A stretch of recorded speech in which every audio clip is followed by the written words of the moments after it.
ఇప్పుడు కోచింగ్ తీసుకుంటున్నాను, జాబ్ కోసం సర్చింగ్. జాబ్ కోసం సెర్చ్ చేస్తాను. అంటే ఎలాంటి జాబ్ కోసం సెర్చ్ చేస్తుంది? సాఫ్ట్వేర్. అంటే ప్రతి ఒక్కరు కూడా సాఫ్ట్వేర్ సైడే వెళ్ళాలని ఎందుకు అనుకుంటారు? Package, interest. Package, interest. Only ఒక ప్యాకేజేనా? ఇంట్రెస్ట్ ఉంటే ఇంకా అంటే డెవలప్మెంట్ గురించి ఇంకా అప్లికేషన్స్ బిల్డ్ చేయాలి అనుకుంటే అలా. సాఫ్ట్వేర్ అయితే 24 గంటలు సిస్టమ్ ముందే కూర్చోవాలి, ల్యాప్టాప్ ముందే కూర్చోవాలి. అది ఇంట్రెస్ట్ ఎలా అవుతుంది? అంటే ఇంకా వాళ్ళకి ఇంట్రెస్ట్ ఉండాలి అదంతా. అంటే ఎక్స్పీరియన్స్ వస్తే మనకి అన్ని అవర్స్ ఏమి ఉండదు, ఎక్స్పీరియన్స్ కోసం అన్ని అవర్స్ పెడుతూ ఉంటారు. ఒక 3 years 4 years ఎక్స్పీరియన్స్ ఉంటే తర్వాత అంత అవర్స్ ఏమి ఉండదు, అంత స్ట్రెస్ ఏమి ఉండదు. మనం లెర్నింగ్ స్టేజే కాబట్టి ఇప్పుడు 24 hours 12 hours 8 hours ఉంటుంది. మరి నీకు బాగా ఇష్టమైన పొలిటీషియన్ ఎవరంటే? పవన్ కళ్యాణ్. ఆల్వేస్ పవన్ కళ్యాణ్. యా. ఇష్టమైన హీరో? విజయ్ దేవరకొండ. విజయ్ దేవరకొండ. మీరు చెప్పండి. విజయ్ దేవరకొండ. విజయ్ దేవరకొండ. అంటే తను ఫస్ట్ మూవీ చూసినప్పటి నుంచి ఇష్టపడ్డారా? తనలో ఏం చూసి ఇష్టపడ్డారంటే ఏం చెప్తారు? అంటే తన యాక్టింగ్ ఉండొచ్చు, తన సాంగ్స్ కానీ ఏం చూసి? ఇన్నోసెంట్. గీతా గోవిందం. ఇన్నోసెంట్. యా. మేడం మేడం అని డైలాగ్ ఉంటుంది కదా, దానికి మేడం అని ఆ డైలాగ్ పడిపోయా. మరి మీకు ఎవరు లవర్ లేరా? లేరు. మరి మీ లైఫ్లోకి వచ్చే పార్ట్నర్కి ఎలాంటి క్వాలిటీస్ ఉండాలనుకుంటున్నారు? ఎలా ఉన్నా ఏం కాదు. ఎలా ఉన్నాయి ఏం కాదు అంటే ఇలాంటి అలాంటివి ఏం లేదు. ఎలా ఉన్నా ఏం కాదు, మంచోడైతే చాలు. మంచి అంటే ఏ విషయంలో మంచోడై ఉండాలి? మంచి చూసుకోవాలి నన్ను, అంతే. అర్థం చేసుకోవాలి. Okay. Love marriage better, arrange marriage better? దాంట్లో అడ్వాంటేజెస్ ఉంటే దీంట్లో ఉంటాయి. ఇంకా చెప్పలేం అది ఇది బెటర్ అనే చెప్పలేం. దీంట్లో లవ్ మ్యారేజ్లో అంటే పార్ట్నర్ తెలిసిన అతను వస్తాడు, దీంట్లోనేమో అరేంజ్ మ్యారేజ్లో పేరెంట్స్ సపోర్ట్ ఉంటుంది.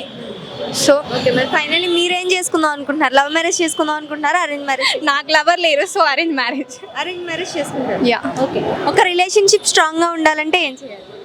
అండర్స్టాండింగ్ బాగుండాలి ఇద్దరి మధ్యలో. ఓన్లీ ఒక అండర్స్టాండింగ్ సరిపోతుంది. అండర్స్టాండింగ్ ఉంటే లవ్ సపోర్ట్ అన్నీ వస్తాయి కదా. ఇంకా ఓకే. ఒక అబ్బాయి జెన్యూన్ ఉంటాడా, అమ్మాయి జెన్యూన్ ఉంటుందా? అంటే ఇద్దరు ఉంటారు, బట్ ప్రజెంట్ సొసైటీలో ఇప్పుడే కొంతమందే ఉంటున్నారు. ప్రజెంట్ సొసైటీ పైన మీ ఒపీనియన్ ఏంటి? అంటే ఈ సొసైటీ ఎలా ఉంది? ముందు ఎలా ఉండేది, ఇప్పుడు ఎలా ఉంది? ఇప్పుడు బాగా ఏమక్క, ఇప్పుడు బాగాలేదు. అందరూ హెల్ప్లెస్ గా తయారవుతారు. అంటే చాలా మంది అంటున్నారు అమ్మాయిల వల్లే సొసైటీ పాడైపోతుంది అంటారు. దాన్ని మీరు యాక్సెప్ట్ చేస్తారా? లేదు అక్క, అట్లేం లేదు. అబ్బాయిల వల్ల కూడా సొసైటీ పాడవుతుంది అని అంటాను. ఇంకా అమ్మాయిలది 100% తప్పు అని చెప్పలేము. అబ్బాయిలు అలా లేకపోతే అమ్మాయిలు ఎందుకు అలా తయారవుతారు? అంతేనా? మీ లైఫ్ లో మర్చిపోలేని ఇన్సిడెంట్ ఏమైనా జరిగిందా? సాడ్ కానీ లేదా హ్యాపీ మూమెంట్ కానీ?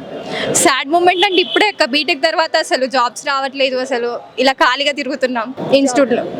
అంటే ఈ హైదరాబాద్ లో జాబ్ సెర్చ్ చేసే విషయంలో మీరు ఎంత కష్టపడుతున్నారు, ఎన్ని స్ట్రగుల్స్ పడుతున్నారంటే ఏం చెప్తారు? చాలా అక్క. ఇప్పుడు ప్లేస్మెంట్స్ లేవు, ఏం లేవు, బయట వాకిన్స్ కూడా ఏం లేవు. సో చాలా కష్టపడుతున్నాం మేము జాబ్స్ కోసం. అంటే ఇప్పుడు కోచింగ్ తీసుకుంటే జాబ్ వస్తుందని నమ్మకం ఉందా మీకు? అట్లేం లేదక్క, స్కిల్స్ పెంచుకుందామని వస్తున్నాం మేమైతే. ఇంకా ఎన్ని మంత్స్ నుంచి కోచింగ్ చేస్తున్నారు? మేము 3 months అక్క. 3 months లో మీకు ఏమైనా డిఫరెన్స్ కనిపించిందా? స్కిల్స్ ఇంప్రూవ్ అయ్యాయి అక్క. స్కిల్స్ ఇంప్రూవ్ అయ్యాయి. ఇప్పుడు మరి జాబ్కి ఎప్పుడు ఇంటర్వ్యూకి వెళ్దాం అనుకుంటున్నారు? ఈ ప్లానింగ్ అంతా 3 months కోచింగ్ చేశారు, ఇంకా ఎన్ని మంత్స్ ఉంది కోచింగ్? ఇంకో 1 month లో అయిపోతుంది నాకు. ఇంకా 1 month లో అయిపోతే డ్రైవ్ కండక్ట్ చేస్తారు, ఇంకా ప్లేస్మెంట్స్ పంపిస్తారు. వాళ్ళే ప్లేస్మెంట్స్ పంపిస్తారు. ప్లేస్మెంట్స్ అయిపోయిన తర్వాత జాబ్. అంటే మనకి ఇంటర్వ్యూలో సెలెక్ట్ అవ్వాలంటే హైదరాబాద్లో మెయిన్లీ ఏం కావాలి? స్కిల్స్ కావాలా, సర్టిఫికేట్స్ కావాలా, అక్కడ డబ్బు పెట్టాలా? అంటే ఏం చెప్తారు? కమ్యూనికేషన్ అక్క. కమ్యూనికేషన్ ఉంటే జాబ్ ఈజీగా వస్తుంది. మనకి స్కిల్స్ ఒక 50% ఉంటే, కమ్యూనికేషన్ 100% ఉంటే మనకు జాబ్ వస్తుంది. అయితే మీకు ఈ హైదరాబాద్లో జాబ్ కొట్టే విషయంలో మీకు అయితే కాన్ఫిడెన్స్ బాగుంది? కాన్ఫిడెన్స్ అంటే ఒక 70% ఉంది అక్క. ఎందుకంటే రష్యన్ పీరియడ్ ఎక్కువ ఉంది, లేఅవుట్స్ ఎక్కువ జరుగుతున్నాయి సాఫ్ట్వేర్ ఫీల్డ్లో.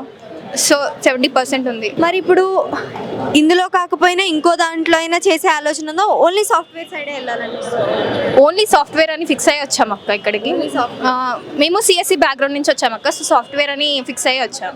సాఫ్ట్వేర్ ఫిక్స్ అయ్యి ఒక పర్సన్ అయినా, ఒక అమ్మాయి అయినా ఒక అబ్బాయి అయినా పేరెంట్స్ మీద డిపెండ్ అయి ఉండడం కరెక్ట్ అంటారా? పేరెంట్స్ని పిల్లలు చూసుకోవడం కరెక్ట్ అంటారా? అంటే ఏజ్ వరకు పేరెంట్స్ మనం చూసుకున్నారు అక్క, తర్వాత మనం పేరెంట్స్ని ఇప్పుడు చూసుకోవాలి. మనకి ఇప్పుడు పేరెంట్స్ మీద బాధ్యత ఉంది, సో మనం చూసుకోవాలక్క.